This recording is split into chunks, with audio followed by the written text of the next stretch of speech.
يلحدون إليه أعجمي وهذا لسان عربي مبين. قرآن کہہ رہا ہے یہ واضح عربی زبان میں نازل کیا اور ایسا نازل کیا کہ 1400 سال پہلے بھی جس طرح سمجھ میں آ رہی تھی زبان بالکل 1400 سال کے بعد بھی سمجھ میں آ رہی. یہ قرآن کا ایک معجزہ ہے. معجزے نوٹ کریں آپ. پہلا معجزہ جس زبان میں نازل کیا وہ زبان اس وقت کم بولی جا رہی تھی اور آج 20 ملکوں کی سرکاری زبان بن چکی ہے. ایسا محسوس کیا. دوسرا معجزہ قرآن کا کہ جس طرح سے لکھا گیا اس لکھنے میں ایک حرف بھی تبدیلی. بولنے پر گورنمنٹ نے پابندی لگائی ہے تو بتا دو بھائی. جب میں رکا کروں نا تو میرا مقصد یہ ہوتا ہے کہ آپ آگے جملہ مکمل کریں تاکہ آپ جاگ رہے ہیں کہ نہیں جاگ رہے ہیں یہ دیکھنے کے لیے. جب آدمی بولتا نہیں ہے سامنے سے تو بولنے والے کو وہم ہوتا ہے کہ شاید میں ٹی وی میں آ رہا ہوں. جو ٹی وی میں آ رہا ہوتا ہے نا تو اس کے سامنے جواب نہیں دیا جاتا. تو میں ٹی وی میں تھوڑی آ رہا ہوں, تو آپ کے سامنے بیٹھا ہوں. تو دوسرا معجزہ قرآن کا کیا ہے کہ جس طرح سے لکھا گیا اس میں ایک شوشہ ایک نقطے کی بھی کمی بیشی نہیں. حتیٰ کہ کاتب نے قلم سے اگر کسی آیت کو اس طرح لکھا جو عربی زبان کے قاعدے سے ہٹ کر ہے, غلطی ہو گئی یا کچھ بھی ہو گیا, آج تک اس غلطی کو بھی ٹھیک کرنے کی کوشش بولو نہیں کی گئی. اب جو علماء ہیں وہ سمجھیں گے. ہم اقرأ بسم ربک الذی خلق جب یہ سورت پڑھتے ہیں تو اس میں آخری آیتوں میں کیا آتا ہے؟ لئن لم ینتہی لنسفعا بالناصیہ. جو حافظ ہے ان کو پتا ہوگا نا. لئن لم ینتہی لنسفعا بالناصیہ. لنسفعا یہ فعل ہے, ورب ہے, یہ ناؤن نہیں ہے. تنوین ناؤن پہ آتی ہے, فعل پہ نہیں آتی. اس کی کتابت کا عربی قاعدے کے مطابق طریقہ یہ ہونا چاہیے تھا عین نون زبر عن, عین کے آگے الف. یہ قاعدے کے خلاف ہے. یہ عربی میں جو لکھنے کے قاعدے اور اصول اور ضابطے ہیں اس کے خلاف. نبی صلی اللہ علیہ وسلم پر جب یہ آیت نازل ہوئی آپ نے کاتب وحی سے کہا لکھو. کاتب وحی نے عین کے بعد نون ڈالنے کے بجائے کیا کر دیا؟ الف. کیونکہ جو پروناؤنسیشن ہے, تلفظ ہے, وہ تنوین والا ہی ہے. تو انہوں نے کیا کر دیا؟ عین نون ڈالنے کے بجائے کیا کر دیا؟ الف. ہو یہ سکتا تھا کہ بعد میں کوئی اس کو کیا کر دیتا صحیح کہ بھائی عین الف, عین دو زبر عن نہیں بلکہ عین نون. 1400 سال گزر گئے, کوئی مائی کا لال ایسا پیدا نہیں ہوا جو اس الف کو چینج کر کے کیا کر دے؟ نون کر دے. اس لیے کہ جب محمد صلی اللہ علیہ وسلم کی نگرانی میں اللہ نے کاتب وحی سے جو آیت جس طرح لکھوا دی, اللہ یہ بتانا چاہتا تھا کہ اس کی کریکشن کی اب کسی کو قیامت تک اجازت نہیں ہے. تو جس کتاب کے لکھنے کے طریقوں کی ایسی حفاظت کی گئی ہو, اس کتاب کے مفہوم اور اس کے احکام کی کیسی حفاظت کی جائے گی. اور بھی اس کی بہت ساری مثالیں ہیں. تو یہ کون سا معجزہ ہے قرآن کا؟ دوسرا. تیسرا معجزہ قرآن کا ہے, قرآن نے یہ پیش گوئی کی تھی کہ اس کتاب کا نام القرآن ہے. سمجھ میں آ رہی ہے بات؟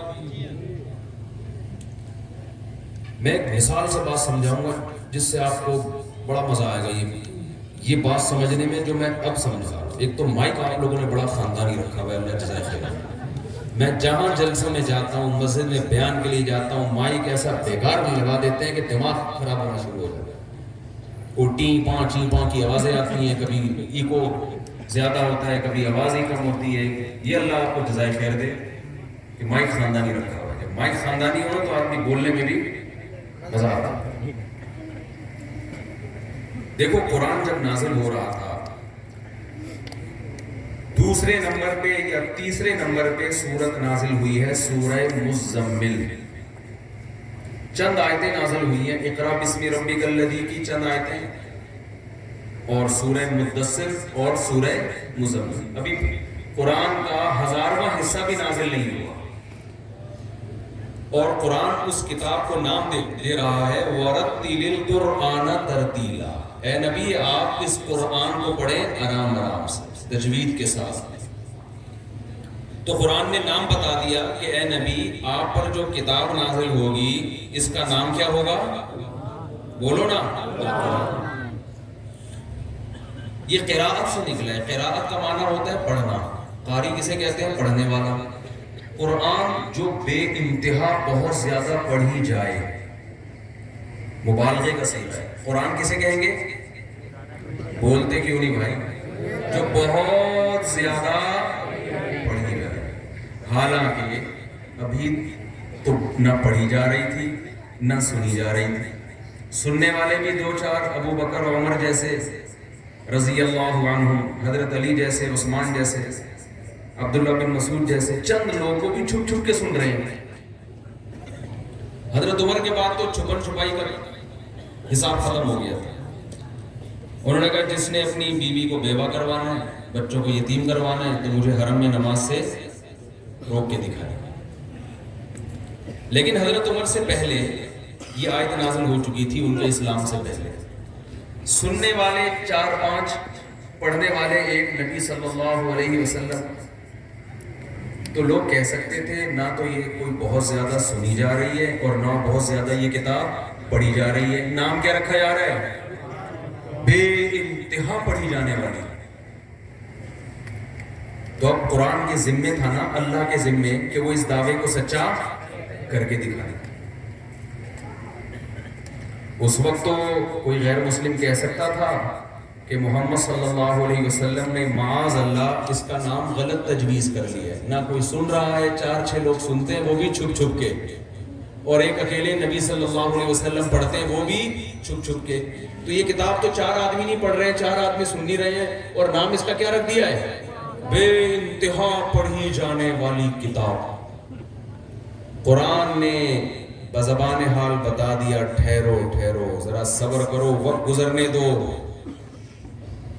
اس کائنات کا ذرہ ذرہ گواہی دے گا کہ جتنی زیادہ یہ کتاب پڑھی اور سنی جائے گی، اتنا اس کا 1000واں حصہ پروٹوکول بھی دنیا میں کسی کتاب کو نہیں ملے گا۔ دیکھو ماں باپ بچے کا نام رکھتے ہیں اچھا، حالانکہ ان کو پتہ نہیں ہوتا کہ یہ اچھا نکلے گا بھی نہیں نکلے گا۔ اب بچہ پیدا ہوا، باپ نے نام رکھ دیا بہادر خان۔ نام کیا رکھ دیا؟ بچہ جب بڑا ہوا تو چوہے سے بھی ڈرتا ہے بھائی، بلی سے ڈرتا ہے، دوسری شادی سے بہت ڈرتا ہے، پہلی بیوی سے ڈرتا ہے۔ وَإِنْ خِفْتُمْ أَلَّا تُقْسِطُوا کا مطلب سمجھتا ہے وَإِنْ خِفْتُمْ مِنَ الزَّوْجَةِ الْأُولَىٰ، اگر تم پہلی زوجہ سے ڈرتے ہو، فَوَاحِدَةً، تو پھر ایک پر اکتفا کرو۔ بچہ پیدا ہوا، باپ نے نام کیا رکھا؟ بہادر خان۔ بچہ چوہے بلی سے ڈر رہا ہے، ہر چیز سے ڈر رہا ہے۔ اب لوگ باپ کو بولیں گے کہ تو نے جھوٹ بولا تھا کہ یہ بہادر خان اس کا نام ہونا چاہیے، یہ تو کیا ہے؟ بزدل خان ہونا چاہیے۔ تو باپ کیا کہے گا؟ بھائی میں عالم الغیب تھوڑی ہوں، میں تو اچھا سوچ کے کہ شاید بہادر بن جائے۔ تو باپ پہ کوئی الزام دے گا؟ بولو نا، وہ کہے گا میں نے کوئی پیش گوئی تھوڑی کی تھی، مجھے کیا پتا، میں عالم الغیب تھوڑی ہوں۔ بعض دفعہ اب اگلا بچہ پیدا ہوا تو باپ نے اس کا نام احتیاطاً بزدل خان رکھ دیا کہ بھئی یہ بھی بڑے بھائی کی طرح ہو، لیکن وہ کیا نکلا؟ ٹارزن، وہ بہادر نکلا۔ وہ پیدا ہوتے ہی 4 شادیوں کی باتیں شروع کر دی اس نے، ایسا بہادر نکلا۔ تو اب لوگ باپ کو تانا دیں کہ تو نے اس کا نام بزدل خان رکھا، لیکن یہ کیا ہے؟ یہ تو بڑا جگر والا ہے، یہ تو شیر سے بھی نہیں ڈرتا۔ تو باپ کیا کہے گا؟ بھائی میرا خیال یہ تھا کہ جیسا بڑا ہے چھوٹا بھی ویسے ہی ہو گیا۔ تو باپ پہ الزام نہیں ہے، وہ عالم الغیب نہیں ہے، لیکن اللہ اپنی کتاب کا نام قرآن رکھ دیتا اور بعد میں نہ زیادہ پڑھی جاتی نہ زیادہ سنی جاتی، تو اسلام کا جھوٹا ہونا ثابت ہوتا کہ نہیں ہوتا؟ کیونکہ اللہ تو عالم الغیب ہے، وہ ایسا نام نہیں دے سکتا کہ جو نام جس کا غلط ہونا ثابت ہو جائے۔ اللہ نے اپنے حبیب محمد صلی اللہ علیہ وسلم کو بھی نام محمد دیا اور اپنی کتاب کو بھی نام القرآن دیا۔ محمد کا مطلب جس کی بہت زیادہ تعریف کی جائے، جتنی تعریف محمد ابن عبداللہ صلی اللہ علیہ وسلم کی اس کائنات میں ہوئی ہے، جتنی سیرت کی کتابیں اور سیرت کے جلسے اور جتنے نعتیہ کلام اور جتنی صفات، جتنی اہتمام کے ساتھ محمد ابن عبداللہ صلی اللہ علیہ وسلم کی گئی ہے، اتنی صفت اس کائنات میں کسی اور کی نہیں کی گئی۔ جتنے پروٹوکول کے ساتھ محمد صلی اللہ علیہ وسلم کے الفاظ کو محفوظ کیا گیا ہے، ایسا پروٹوکول اس کائنات میں کسی کو نہیں ملا۔ میں اکثر ایک سند حدیث کی بیان کرتا ہوں لوگوں کو کہ دیکھو، میں اگر بتاؤں کہ فلاں بزرگ اس طرح تھے، ان کے دانت ایسے تھے، ان کی چال ایسے تھی، ان کے بال ایسے تھے، لوگ مجھ سے سند کا مطالبہ نہیں کریں گے۔ محمد صلی اللہ علیہ وسلم کے بارے میں امام ترمذی نے اتنی سی بات ذکر کی کہ محمد صلی اللہ علیہ وسلم سید الانبیاء کے دو دانتوں کے درمیان کیا تھا؟ خلا تھا۔ دونوں دانت آپس میں جڑے ہوئے نہیں تھے، ان کے درمیان میں خلا تھا۔ اتنی بات جس کا شریعت سے کوئی تعلق نہیں ہے، آپ کی ذات سے تعلق ہے، اتنی سی بات کو بیان کرنے کے لیے امام ترمذی سند بیان کرتے ہیں۔ حدثنا عبداللہ بن عبد الرحمن، امام ترمذی کہتے ہیں کہ نبی کے دونوں دانتوں کے درمیان خلا تھا۔ ہم پوچھیں گے کہ آپ نے نبی کو جب اپنی آنکھوں سے نہیں دیکھا، آپ کیسے یہ دعویٰ کر رہے ہیں کہ نبی کے دانتوں کے درمیان خلا تھا؟ آپ کا یہ دعویٰ قابل قبول نہیں ہے جب تک دلیل پیش نہ کریں۔ امام ترمذی دلیل پیش کرتے ہیں، حدثنا عبداللہ بن عبد الرحمن، مجھ سے عبداللہ بن عبد الرحمن نے بیان کیا، حضرت عبداللہ بن عبد الرحمن نے نبی صلی اللہ علیہ وسلم کو نہیں دیکھا۔ عبداللہ بن عبد الرحمن کو کس نے بتایا؟ وہ کہتے ہیں رکو میں بتاتا ہوں۔ عبداللہ بن عبد الرحمن کہتے ہیں حدثنا ابراہیم بن المنذر، مجھ سے ابراہیم ابن منذر نے کہا۔ حضرت ابراہیم ابن منذر نے تو نبی کو دیکھا نہیں ہے، وہ کیسے کہہ رہے ہیں کہ نبی کے دانتوں کے درمیان خلا تھا؟ امام ترمذی کہتے ہیں ٹھہرو، ابراہیم ابن منذر نے براہ راست نہیں، ابراہیم ابن منذر کہتے ہیں حدثنا عبدالعزیز ابن ابی ثابت الزہری، وہ کہتے ہیں مجھ سے عبدالعزیز ابن ابی ثابت زہری نے بیان کیا۔ حضرت عبدالعزیز ابن ابی ثابت زہری نے بھی نبی کو نہیں دیکھا، آپ کیسے کہہ رہے ہو کہ نبی کے دانتوں کے درمیان خلا تھا؟ کہتے ہیں عبدالعزیز ابن ابی ثابت کہتے ہیں حدثنا اسماعیل بن ابراہیم ابن اخی موسیٰ بن عقبہ، مجھ سے اسماعیل ابن ابراہیم نے بیان کیا۔ حضرت اسماعیل ابن ابراہیم نام کے تو بہت سارے محدث ہیں، وہ کہتے ہیں وہ اسماعیل ابن ابراہیم جو موسیٰ ابن عقبہ کے بھتیجے ہیں وہ بیان کرتے ہیں۔ انہوں نے کس سے سنا؟ وہ کہتے ہیں انہوں نے موسیٰ ابن عقبہ سے سنا۔ حضرت موسیٰ ابن عقبہ نے اللہ کی قسم نبی کو نہیں دیکھا، وہ کیسے نبی پر بہتان باندھ رہے ہیں کہ دو دانتوں کے درمیان خلا تھا؟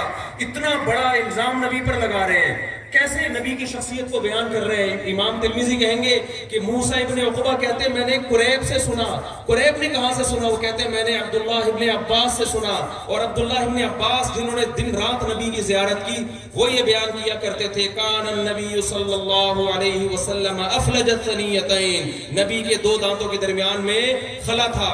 بتاؤ کسی کے معمولی سے حلیے کو بیان کرنے کے لیے سندوں کا ایسا سلسلہ، یہ پروٹوکول خدا نے محمد ابن عبداللہ کے سوا کسی کو دیا ہے تو اس کا نام لے کر آؤ۔ نہیں دیا، اس کا مطلب اللہ محمد صلی اللہ علیہ وسلم کی شخصیت کو جس طرح سے اجاگر کرتا ہے اور جو عزت اللہ محمد ابن عبداللہ کو دینا چاہتا ہے صلی اللہ علیہ وسلم، وہ عزت اللہ محمد صلی اللہ علیہ وسلم کے علاوہ اس کائنات میں کسی شخصیت کو دینا نہیں چاہتا۔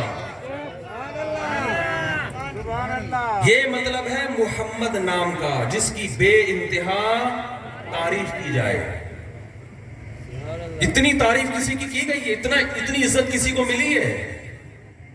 پھر ہم امام ترمذی سے پوچھتے ہیں کہ یہ جو عبداللہ بن عبد الرحمن نے آپ کو بیان کیا یہ کون تھے؟ اسماء الرجال کی کتابوں میں ان کی پوری ڈیٹیل ملے گی آپ کو۔ بات کتنی سی بیان کی جا رہی ہے؟ دو دانتوں کے درمیان گیپ، بس پورا حلیہ اسی طرح بیان کیا گیا ہے۔ نبی کی پلکیں دراز تھیں، ایسا ہی نہیں، پوری سند ہے۔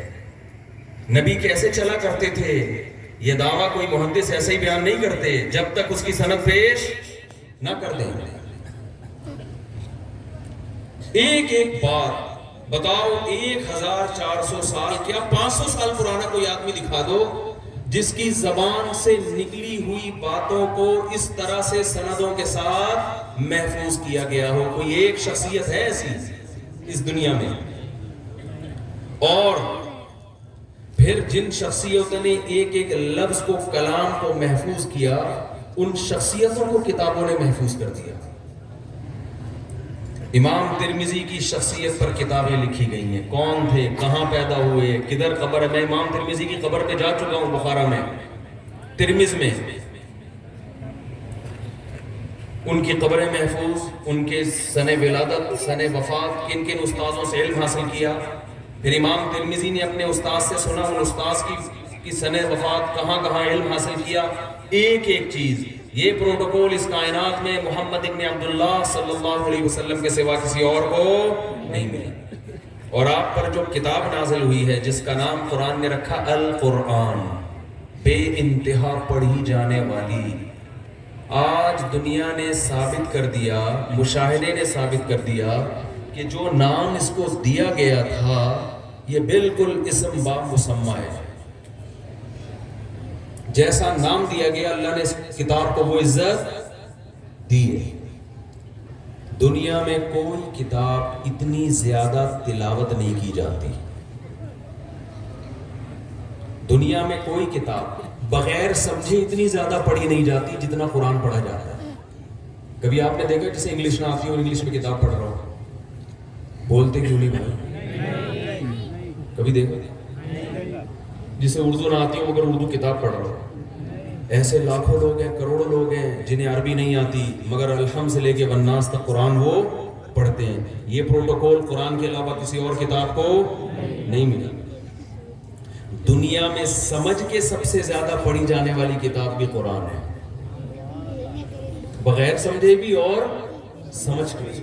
جتنے درس قرآن مجید کے ہوتے ہیں اتنے درس کسی فزکس کیمسٹری کی کتاب کے ہوتے ہیں؟ بولو بھائی۔ تیسری بات، جتنی عزت کے ساتھ اس کتاب کی تلاوت کی جاتی ہے اتنی عزت کے ساتھ دنیا میں کسی کتاب کی تلاوت نہیں۔ اسے باقاعدہ باوضو ہو کے پڑھا جاتا ہے، اس کتاب کو عزت احترام کے ساتھ بیٹھا جاتا ہے۔ نمبر 4، کئی گھنٹوں کھڑے ہو کر دنیا میں کسی کتاب کی تلاوت نہیں کی جاتی۔ قرآن وہ کتاب ہے، کئی گھنٹے کھڑے ہو کر